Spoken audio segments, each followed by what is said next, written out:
What's good? It's Fever. Today I'll go over my favorite mods in the next category block, Immersion. Immersion seems to be tacked onto any mod title to make it more attractive, but to me, an immersion mod represents a way to further integrate into the world or to alter things to make the experience more vivid. The key is that after a mod is installed, it should still feel like Skyrim, just better. Now let's start the list. I'll start with a grouping of mods. Iactivate, Address Unknown, and People Are Strangers. These mods change the information shown when you highlight something with your crosshair. Address Unknown will remove all of the labels from doors. People Are Strangers label everyone as a stranger until you've actually talked with them and met them. And Iactivate removes all the accompanying text and icons when highlighting an item. So if you see snowberries, or if you see a wolf, or you see anything, instead of showing E, take the steel sword, or E, take the snowberries, you would just see steel sword, snowberries. Combine this with any of the reduced HUDs, and I'd suggest Immersive Hud, turn off the compass or the way markers, and you really are no longer playing that move from marker to marker game that Skyrim usually feels like. In case you don't want to make a clean break from the compass, I suggest immersive undiscovered locations. It's a nice compromise where each location on the compass shows as a generic marker until you've discovered it. And I tend to like methods to keep track of places I haven't been, so I really enjoy this mod. Next, Skyrim Enhanced Camera, a simple mod with a simple goal. It gives you a visible body while in first person.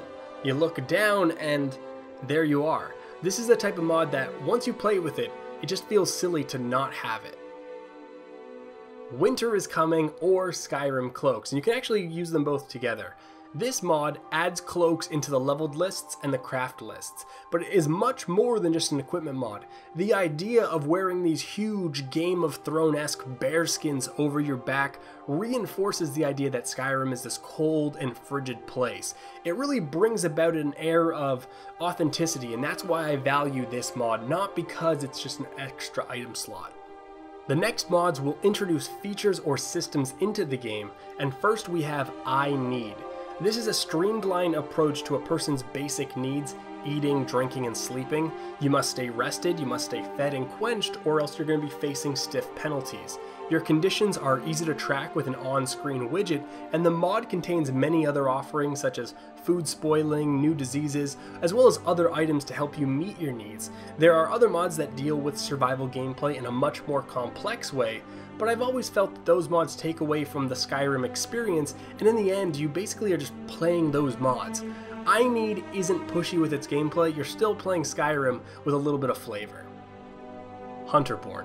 I, like many others, like to play that role of the hunter, living off the land, stalking an elk or a sabercat before taking them out. And in vanilla Skyrim, this doesn't happen too much once you've passed leather armor, but Hunterborn expands the concept of hunting, replacing the way you look at animals and adding a system where after you hunt an animal, you dress down the kill, you skin it, you harvest its innards, and fillet off its meat.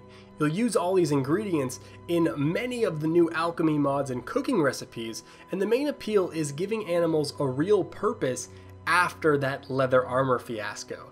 This works well with iNeed because a man's gotta eat, and meat is good for that, and these new interactions cost in-game time, which accelerate your hunger, fatigue, and thirst ratings. I'll add one more to the list: Loot and Degradation. This mod turns the stat increases from tempering into temporary bonuses. It is no longer a set it and forget it system, you need to manage it.